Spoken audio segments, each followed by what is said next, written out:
사랑하는 여러분, 우리 예수님께서 많은 비유로 이야기를 들려주셨는데 저도 오늘은 흉내를 내서 한 가지 비유로 말씀을 함께 나누어 보려고 합니다. 우리 사람을 자동차에 비유하면 그럴듯하게 많이 맞아 들어가는 부분이 있습니다.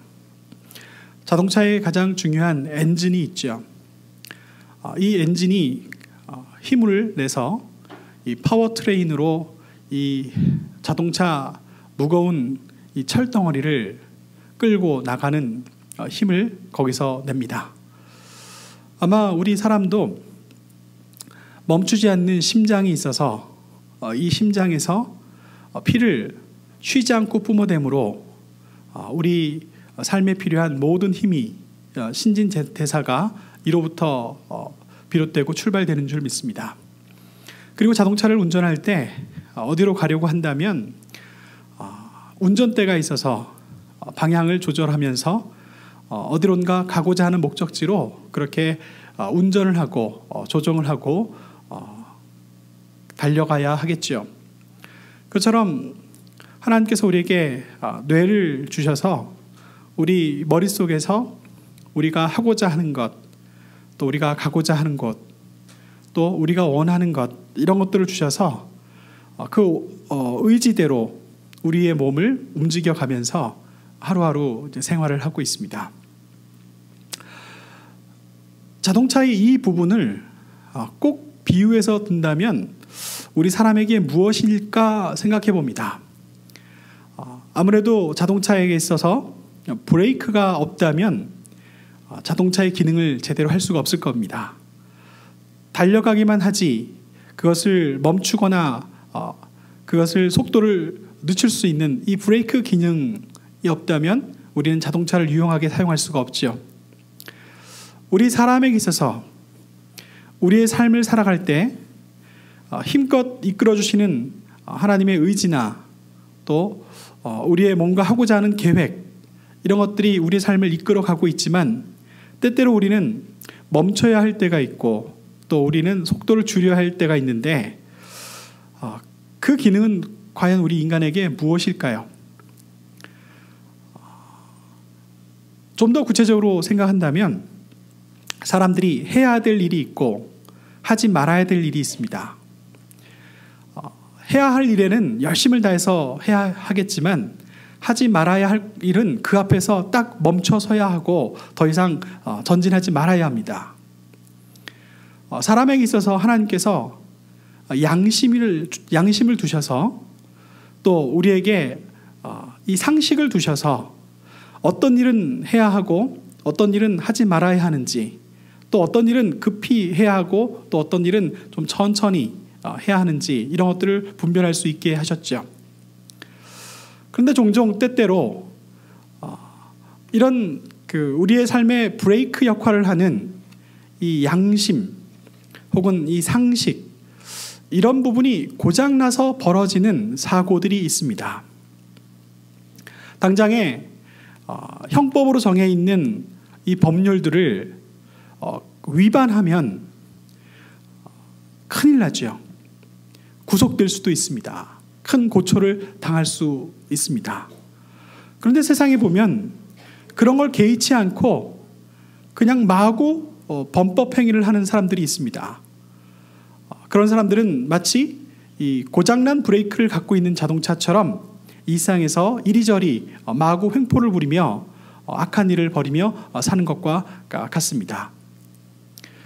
또 이런 일들이 우리에게 뭐가 있을까 곰곰이 생각해 보면 요즘 우리가 마음을 모아서 관심을 갖고 기도하고 있는 우리 대한민국 조국의 현실이 그런 것 같습니다. 북한의 김정은이 계속해서 연속으로 핵실험을 하고 또 더 멀리 날아갈 수 있는 이 대륙간 탄도미사일 실험을 하고 있습니다. 어떤 의도인지 어떤 생각을 갖고 있는지 분명하죠. 이 핵무기와 멀리 날릴 수 있는 미사일로 우리는 언제든지 미국과도 싸울 수 있다.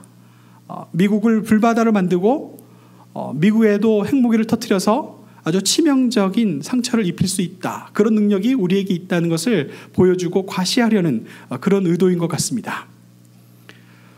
이런 그들의 일들이 마치 브레이크가 없이 달리는 자동차처럼 지금 마구 광폭하게 달려나가고 있습니다. 그리고 지난주에는 우리가 뉴스로 전하여 듣기로 아주 험악한 말들이 이 북한과 또 미국 그리고 우리나라 여러 나라 사이에 오고 가고 있는 것을 듣게 되었습니다. 한쪽에서는 완전히 파괴시켜 버릴 것이다 라고 말로 엄포를 놓았고, 그랬더니 그 말을 받아 듣고 또 뭐라고 말로 엄포를 놓았냐면 태평양 한복판에서 수소폭탄을 터뜨려 보겠다, 이렇게 엄포를 놓고 있습니다. 마치 옛날 영화 한 제목이었던 욕망이라는 이름의 전차를 타고 달려오는 아주 포악한 횡포자, 독재자의 모습을 우리가 눈앞에 보고 있는 것 같습니다. 저는 그 영화 내용은 다 잊어먹었지만 그 이름이 아주 강력하게 인상이 남았어요. 무언가 바라는 열망, 욕망에 꽉 채워져서 그냥 전속력으로 달려가는 전차가 있다면 그 무시무시한 전차가 언제 충돌을 일으키고 사고를 일으켜서 수많은 사람들을 다치게 할까봐 두려운 마음이 있습니다. 저 욕망이란 이름의 전차로 달리는 저 광폭한 주행을 누군가가 멈춰줄 수 있으면 좋겠는데, 그러나 불행하게도 그 브레이크를 누가 멈춰줄 수 있을지 우리는 장담하지 못하고 있는 상황입니다. 가만히 보면 북한 내부에서도 그 질주를 막을 수 있는 브레이크가 없는 것 같고, 남한 정부도 뾰족하게 횡포를 말만 우리랑 대화하자라고 하지 구체적으로 행동으로 그 행사를 멈추지 못하고 있습니다. 그리고 미국은 많이 참고 있는 것 같습니다만은 아직 이렇다 저렇다 할 뚜렷한 방법을 내놓지 못하고 있는 것 같습니다. 이것이 충돌하고 부딪히고 폭발하고 사고가 난다면 얼마나 많은 사람들이 희생을 당하고 고통을 당하겠습니까? 저는 바라고 원하건대 예전 1960년대에 있었던 그런 극적인 일이 벌어질 수 있기를 소망하고 기도하고 있습니다. 소비에트 연방이 미국 아래에 있는 쿠바에 미사일 기지를 건설하고 그곳에 핵무기와 미사일 탄두를 실전 배치하기 위해서 배에 싣고 떠나보내었습니다. 그것을 안 미국이 미국 목 밑에 칼을 댄 것 같은 상황이니 그냥 두고 내버려 둘 수 없어서 미국은 핵전쟁도 불사하겠다고, 만일 그 배가 쿠바까지 도착하는 순간 이 지구상의 핵전쟁도 불사하겠다고 으름장을 놓았습니다.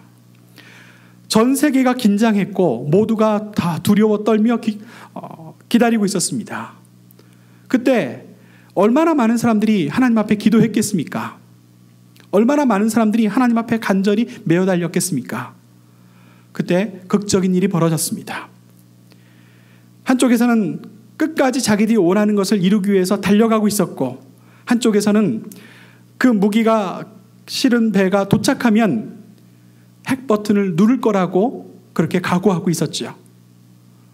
그런 팽팽한 긴장 속에서 어느 순간 한 사람이 마음을 돌렸습니다. 브레이크가 작동하기 시작한 거죠. 그 배가 다시 소비에트로 돌아가면서 그 모든 갈등은 끝이 났습니다. 지금 누군가가 브레이크도 없이 달려가고 있는데, 이런 상황 속에서 하나님께서 도와주시기를 우리는 기도하고 우리 가운데 극적인 이 해결과 구원의 이 귀한 일들이 나타날 수 있도록 우리 함께 기도할 수 있기를 원합니다. 또 자동차 비유를 하나 들면서 이런 그 이야기를 여러분께 들려드리고 싶었어요.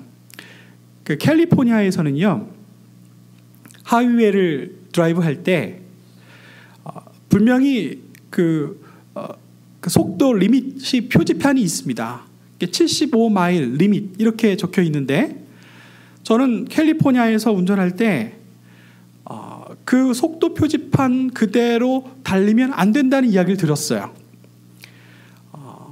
앞차의 흐름에 따라서 뒷차의 자동차 흐름을 방해하지 않기 위해서 지금 속도가 80마일이 되어도 혹은 82마일이 되어도 리밋 75마일 이 규정은 잊어버리고 그냥 그 속도 흐름대로 그 앞차를 따라가야만 이 캘리포니아의 하이웨이가 막히지 않는다.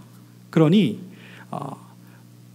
그 속도 제한은 잊어버리고 그 고속도로에서 앞차의 흐름만 따라다녀라, 이런 이야기를 들었죠. 지지난주에 저희 어머니를 모시고 멀리 여행을 다녀왔습니다. 15번 고속도로를 타고 쭉 올라갔는데 이 애리조나를 지나서 유타주에 이르렀더니 리밋이 70마일이더라고요.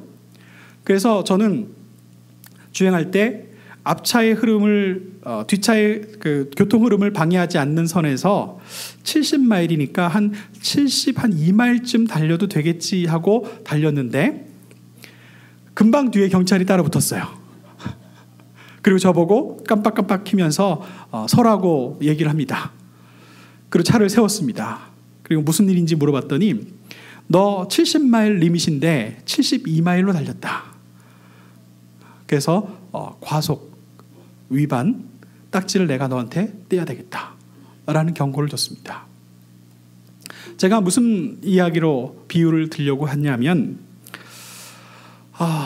우리가 살면서 이러저러한 일들을 하지 않습니까? 그런데 어떤 일은 엄격하게 처벌될 수 있는 범법 행위가 될 수 있어요. 어떤 동네에서는 신호등이 빨간 신호등인데 횡단보도를 건너면 그러면 티켓을 받습니다. 범법자가 됩니다. 그런데 뉴욕이나 다른 이 대도시에서는요, 빨간불이어도 상관없이 건너게 되죠.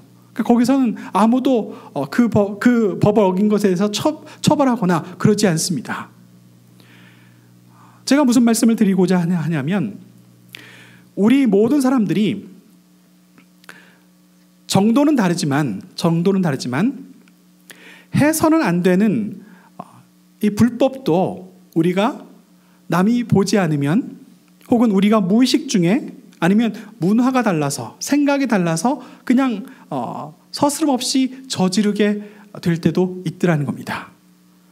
그러나 엄격하게 따지면 그것은 잘못된 일이고 또 남에게 피해를 줄 수 있는 일이고 또 해서는 안 되는 일도 있더라는 거죠. 우리는 그런 애매모호한 이 모든 것이 이럴 때는 범법이기도 하고 이럴 때는 아니기도 한 이런 그 상황 속에서 사는 것이 우리의 삶의 모습이 아닌가, 그렇게 생각을 해보았습니다. 제가 이 말씀을 드리는 이유는 우리 모든 그리스도인들은 하나님 앞에서 항상 언제나 나는 죄인입니다를 고백하고 하나님 앞에 용서를 구하며 기도하는 사람임을 지난 몇 주 동안 함께 나누었던 것을 다시 환기하면서, 그러면서도 우리는 주 예수 그리스도를 믿는 사람으로 하나님의 말씀을 사랑하고 하나님 말씀을 늘 듣고자 하는 사람들이기에 언제나 바르게 살아가려고 애쓰긴 하지만 그러나 어떤 노력에도 불구하고 우리는 여전히 죄인인 것을 깨닫게 됩니다. 어느 누구도 모든 사람들이 어느 누구도 하나님 앞에서 나만 의롭다라고 그렇게 자랑할 수 있는 사람이 아무도 없다는 겁니다. 그러면 우리는 어떻게 살아가야 할까요? 늘 하나님의 은혜로 용서와 구원의 기쁨을 누리면서도 오늘도 우리 주님 기뻐하실 일만 할 수 있기를 바라고, 혹시 세상 사람들에게 해를 끼칠 만한, 남에게 상처를 줄 만한 그리고 여러 가지 잘못과 또 실수들이 우리에게 일어나지 않기를 위하여 조마조마하며 신경 쓰며 애쓰며 그렇게 살아가야 할 필요가 있겠지요. 그럼에도 불구하고 우리는 여전히 죽을 때까지 어쩔 수 없는 죄인이라는 겁니다. 오늘 우리가 함께 읽은 이 시편 62편 9절 말씀에 이런 탄식이 있습니다. 아 슬프도다. 사람은 입김이며 인생도 속임수이니 저울에 달면 그들은 입김보다 가벼우리로다. 사람들이 아무리 애를 쓰고 애를 써서 무언가를 성취하고 이루려고 하지만 그러나 그 모든 무게는 다 가볍고 의미 없는 그런 것처럼 보일 때가 있다는 겁니다. 그럼에도 불구하고 우리 그리스도인에게 정말 자랑할 만한 것이 있다면 우리는 하나님의 자녀답게 살려고 애쓰는 그런 선함과 또 그런 아름다움이 있다는 거죠. 사랑하는 여러분, 우리 평범한 사람들 입장에서 우리가 언제나 죄인일 수밖에 없다는 것을 아이러니하게도 하나님의 존재를 부정했던 프로이드라는 사람이 조목조목 구체적으로 우리에게 알려줬어요. 그가 무슨 얘기를 하냐면 우리가 어떤 실수를 하지 않습니까? 우리가 어떤 누군가에게 잘못을 범하게 될 때도 있지요. 그러면 대부분의 사람들이 심리적으로 자기의 잘못을 인정하기보다는 그것을 합리화하는, 그것을 정당화하는 그럴듯한 핑계를 찾더라는 겁니다. 아니, 자기가 잘못을 했으면 자기가 잘못한 것을 깨닫고 잘못했다고 얘기하지, 왜 대부분의 사람들은 자기가 잘못한 것을 창피해할 줄 모르고 핑계거리나 찾고 있냐라는 것이죠. 그리고 또 어떤 사람은 그냥 무조건 회피하고 본답니다. 자기가 누군가가 자기의 잘못을 지적하는 것을 끔찍이 싫어해서 그런 일이 벌어진다면 그냥 도망가고 만다는 거죠. 그리고 또 어떤 사람은 오히려 적반하장으로 자기가 잘못했음에도 불구하고 오히려 더 크게 분노하고 화를 내는 일도 있다는 겁니다. 우리 속담에 겨 묻은 모가 모 묻은 나무란다, 이런 이야기도 있지 않습니까? 그리고 또 어떤 경우에는 다른 사람에게 내가 바라는 욕망을 투사하는 거죠. 내가 이런 마음이 있다고 해서 다른 사람들이 그런 마음을 가지고 있을지 없을지 모르겠지만 그 사람, 내가 종종 남을 헐뜯고 또 남을 비난하고 또 남을 이렇게 씹는다고 해서 저 사람도 항상 그럴 거야 라고 그렇게 투사하는 일도 벌어진다는 겁니다. 여러분, 우리는 어쩔 수 없이 우리 내면 속에, 우리의 일상 속에 부정할 수 없는 이런 죄들 흔히 범하며 살 수밖에 없습니다. 왜 그럴까요? 성경은 이렇게 얘기합니다. 우리가 죄를 지을 수밖에 없는 죄인이기 때문에, 끝까지 하나님의 긍휼하심과 하나님의 은혜를 구할 수밖에 없는 죄인이기 때문에 그렇다, 이렇게 말씀합니다. 아무리 예수를 잘 믿는 좋은 크리스찬들도요, 그 본성 속에 남아있는 이 죄성을 이기지 못해서 실수하고 잘못을 범할 때도 있습니다. 프로이드는 또 한 가지 재미있는 이야기를 했어요. 컴플렉스라는 겁니다. 이 컴플렉스는요, 웬만해서는 죽을 때까지 잘 해결되지 않는다는 거예요. 마음속에 마치 깊은 이 상처가 난 것처럼 트라우마라는 것이 있어서 끝까지 그것 때문에 고통을 당하고 그것 때문에 남에게 상처를 주고 또 그것 때문에 우리 사이에 불미스러운 일들이 벌어진다는 겁니다. 가령 예를 들면 이런 겁니다. 굳이 얘기하지 않아도 되는데 한 사람에게 당신은 눈이 왜 이렇게 작아? 이렇게 얘기합니다. 근데 그 이야기를 듣는 사람은요, 어땠을까요? 어릴 때부터 계속 그 얘기를 들어왔던 거예요. 눈이 단추구멍 같다 눈이. 너 눈이 왜 이렇게 작니? 그러니까 그 얘기를 들을 때마다 마음속에 화가 나고 마음속에 고통이 있고 그 얘기를 들으면 막 울분이 일어나는데 사람들은 그 마음속에 어떤 사연인지는 생각하지도 않고 그냥 아무 생각 없이 무의식적으로 야, 너 눈 참 작다 이렇게 얘기하면 그러면 관계가 어려워진 겁니다. 그냥 부지불식 중에 우리가 죄를 범하고 만게 됩니다. 그런데 더 나아가서요, 어떤 고약한 사람은요, 자기가 기분 나쁠 때 그걸 이용하는 사람이 있어요. 야, 눈 좀 떠라. 네, 그러면 이제 일이 더 심각해지는 거죠. 왜 이런 일들이 우리 주변에 지금도 번번이 일어나고 있는 걸까요? 특히 문제 제기를 하자면 예수 그리스도를 믿는 사람들, 하나님 앞에 나와서 예배한다는 사람들, 요 모임 안에서도 왜 이런 일들이 벌어지는 걸까요? 우리는 입김이다. 우리의 모든 노력과 우리의 모든 수고는 저울에 달아도 달리지 않는 입김과 같이 가벼워서 우리의 힘으로는 어떤 은혜도 구할 수 없는, 누릴 수 없는 그런 존재들이라는 것을 성경은 깨닫게 해주고 있습니다. 사랑하는 여러분, 우리가 우리 속에 보이진 않지만 어그러진 자아를 갖고 있고, 또 우리가 못나서, 또 우리가 살면서 부딪히면서 이렇게 저렇게 상처투성인 우리라 할지라도 오늘 성경 말씀은 여전히 우리를 하나님께서 사랑하신다 말씀합니다.